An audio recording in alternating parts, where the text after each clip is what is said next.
Okay, so the New York Knicks. Wow. This head coaching search is leaving a lot to be desired, okay? The Knicks remind me of a former supermodel where they're still thinking of themselves in those terms. Like, I'm in my prime right now. And they don't realize they're no longer a current supermodel. You know, like those days you're kind of over the hill now. That was a long time ago. You did that photo shoot. You know, the Knicks just kicked Tom Thibodeau to the curb, and they don't have a real plan for who their next head coach is. It's like they're Googling NBA teams. Like, hey, who's the current head coach with the Raptors? Like, yeah, call them up. See if that guy's interested. And these teams are just denying the Knicks opportunities to interview their current head coaches. The Knicks have been denied by the Rockets. They've been denied by the Timberwolves. They've just been denied left and right from interviewing current head coaches. And the Mavs, they want Jason Kidd. The Mavs are like, yeah, no. And the Knicks are like, what? Call up Quinn Snyder. Let's see if it's been rough. And it might work out okay in the long run, but you talk about an extra sloppy process here. They look like a total joke right now. Yeah, rule number one of skydiving is bring a parachute onto the plane. You know, it's if you are going to throw yourself out of the plane, you better have a plan. And it just sort of felt like the Knicks went, hey, we don't really love Tibbs. You know, and I'm talking about as a unit or whatever outside consultants they brought in to discuss this. And they all scratched their chins and went, yeah, we agree. We don't like Tibbs. Okay, good. Let's get lunch and we'll continue chatting after lunch. And then they all forgot to talk about anything after lunch. They just had meatball subs, and they all got a little, tired. And so instead of finishing that day of work, they went home early. And then at one point, I'm sure, maybe it was somebody in the Dolan family, just went, hey, was there something we were supposed to talk about after lunch? And then they just went, nah, those subs were good, right? Yeah, we should go to that deli again. All right, good night, honey. And then they just completely forgot to make a plan. But you got to have a parachute packed if you're going to skydive. You're right. The way you teased this topic, Brian, the fact that the New York Knicks think because of who they are and the market they play in and the kind of money that you can generate if you're a player or coach in that market, and maybe a little bit of the pomp and circumstance of playing at the hallowed grounds of Madison Square Garden, coaching in that arena. Maybe they thought more of this job than the rest of the league and the rest of the available candidates do, especially when you look at their roster, especially when you look at their future in terms of draft picks and things like that. Like the actual quantitative things, not this qualitative nature of the New York Knicks. And they're struggling. And that's what happens when you don't have a plan. You oftentimes struggle, or you get lucky, and luck has not been on their side. So, shout out Mom, by the way. I'm about to tell this story, and she's the one that A, birthed me, B, gave me this advice. So, shout out Mom. So, when I was younger in my career, I bounced around a lot of jobs, as most people do in the media industry. I would have this job. My first job was an internship. 6 months later, I got a job in Trenton to work with the Thunder. A year later, I was down at FAU. Then a year later at LaSalle. So, I was bouncing around all these different jobs, first 5-10 years of my career. And my mom gave me this piece of advice, and it always stuck with me. She said, don't quit your current job until you have something else lined up. Really foolish. And I did that once. I was miserable at this one gig. I was a writer for this Atlantic City newspaper, and I hated it. And so I wanted to leave. And she's like, don't quit until you have another job lined up. I was like, okay, Mom, good advice. I don't think the Knicks took that advice at all. Because you would think the next headline after Tibbs gets fired would be Knicks hire head coach or Knicks interview next head coach, and not Knicks denied interview with Jason Kidd. Then the next headline, Knicks denied interview with Ime Udoka. Then the next headline, Knicks denied interview with Finch. Knicks denied interview with Snyder. Knicks denied interview with Billy Donovan. Billy frickin' Donovan. Yeah. The Bulls want to keep Billy Donovan so badly that they wouldn't even let him interview with the Knicks. And I don't want to get into the dynamics of Billy Donovan and the Bulls. That's not the point of this story. I think he's actually had a really very interesting career. But the point of this story is you do not fire the head coach, the only head coach in the last 2 decades to win 2 rounds in the playoffs, unless you know who your next head coach is going to be. You have built this entire team around culture, grit, determination, muscle, all of the attributes that Tom Thibodeau brings to the table. And if you don't think he is the right guy to take you to the finals, I am not in a position to argue.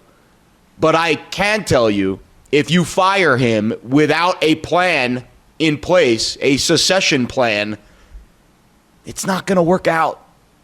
It was a bad decision. Whether or not Tibbs is the guy or not, this was a bad move.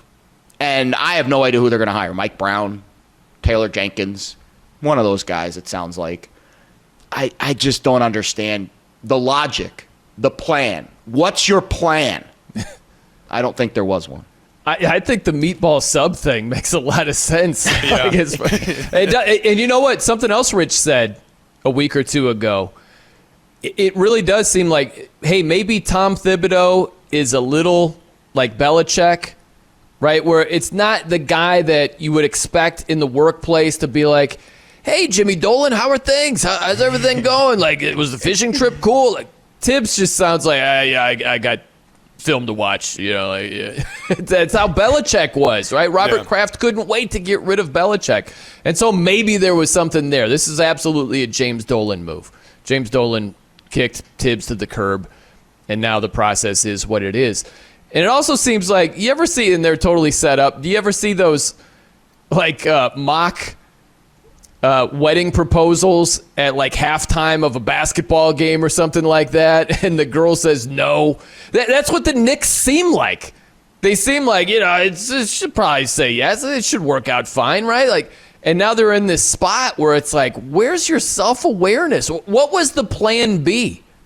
If all these teams just said, no, we don't give you permission, we're not granting that to talk to our current head coach, what were you going to do next? Did you not anticipate that at all? They didn't. They didn't at all, and that's why we are where we are. I really think it is, and it is crazy. I mean, and also the list of coaches that they asked to interview and the list that they didn't. Like, Yeah. Like, you start going down the list, like you mentioned Udoka and Donovan and Quinn Snyder. Like, they didn't talk to Rick Carlisle or asked to talk to him or Ty Lue or JJ Redd. I mean, like, was there a point where, like, at some point you just think to yourself, like, hey, we've shot our shot and missed with these guys, we may as well just continue stepping on rakes in the grass until we find one who will allow us to interview? Yeah. Or were they embarrassed and they kind of sheepishly tucked their tail between their legs and stopped doing that? Here's the problem now, though.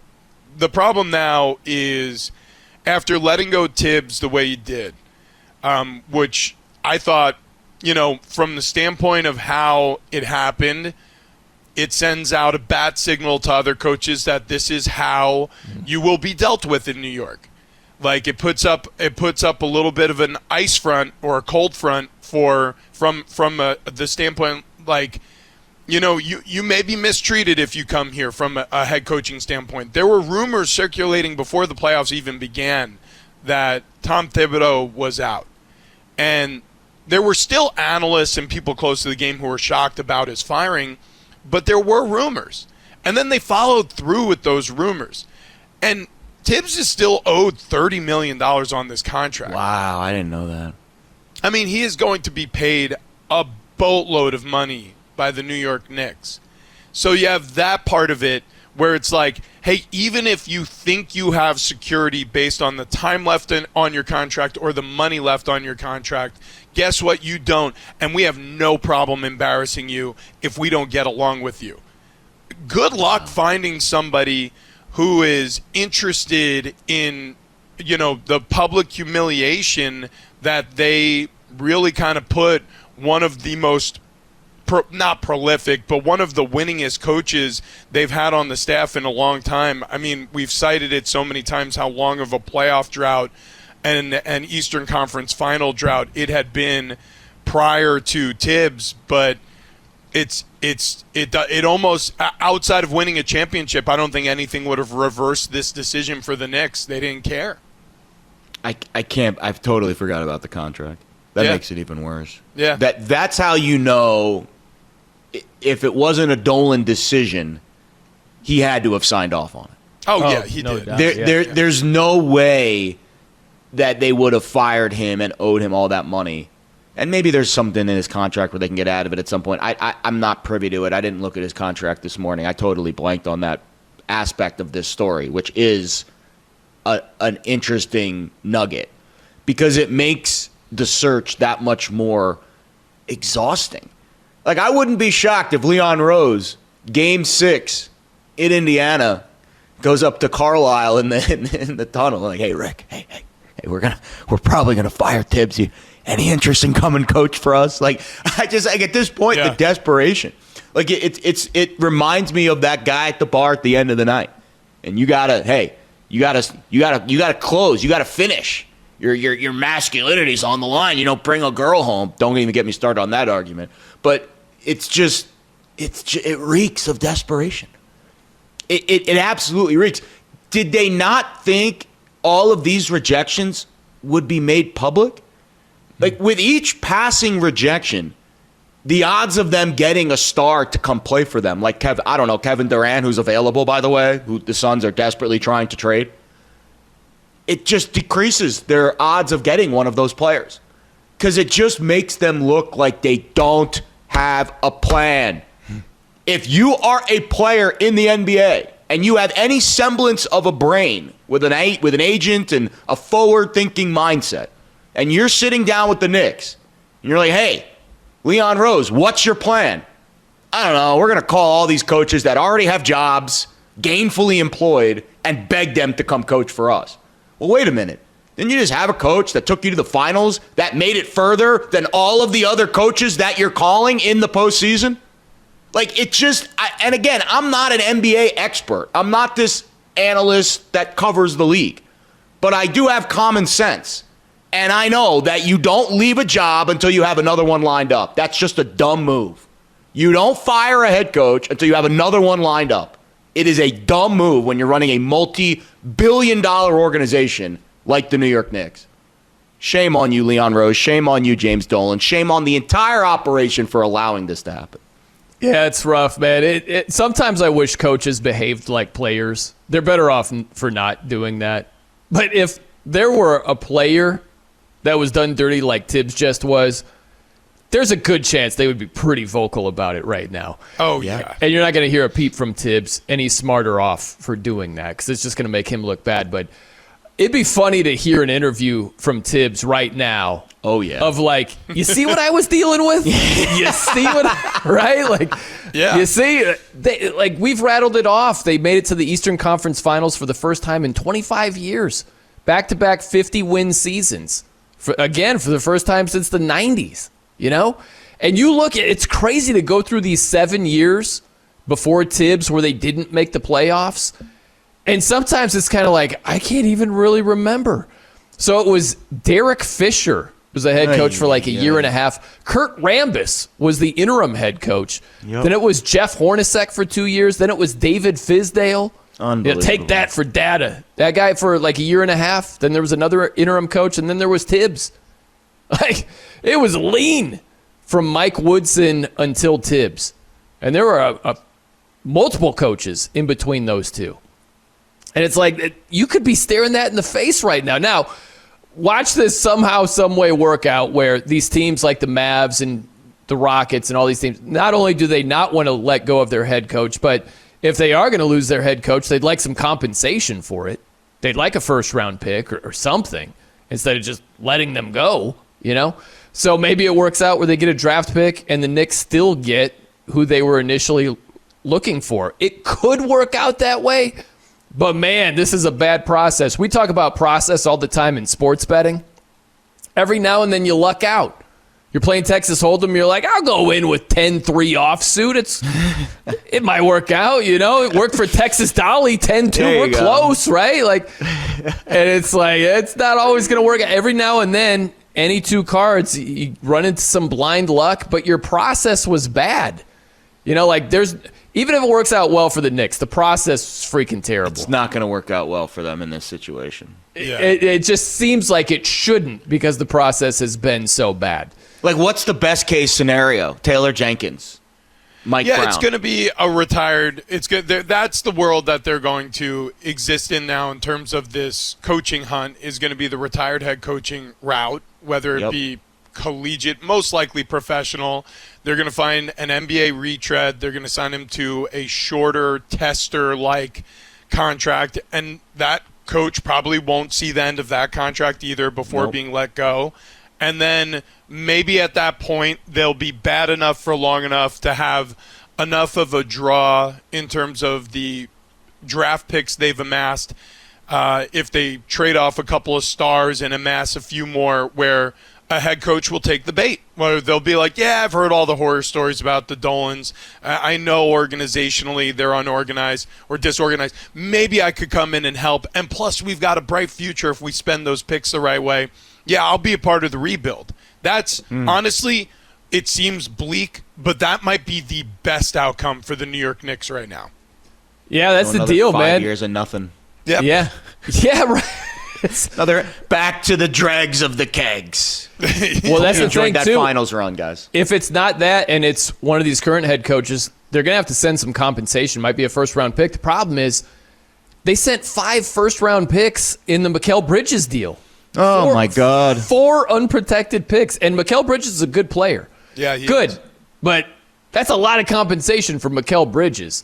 If you're trying to get Jason Kidd and it's going to require a first-round pick or whatever it requires, you don't exactly have just this OKC treasure chest of a surplus That's of what picks. bothers me, Brian. Yeah. They spent years building this team around Tibbs's culture. Like, Bridges is a Tibbs guy. Yeah. Defensive-minded, gritty, and you built this entire team with an architect in mind, and now you swapped out the architect right when the team reaches their peak. Well, and then they you didn't didn't swap have him another out. backup architect to replace him. I know.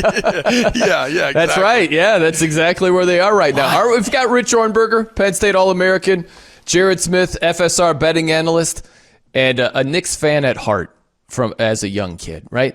I'm Brian Noe. Hey, be sure to check out the Fox Sports Radio YouTube channel. Just search Fox Sports Radio on YouTube, and you'll see a whole bunch of video highlights from our shows.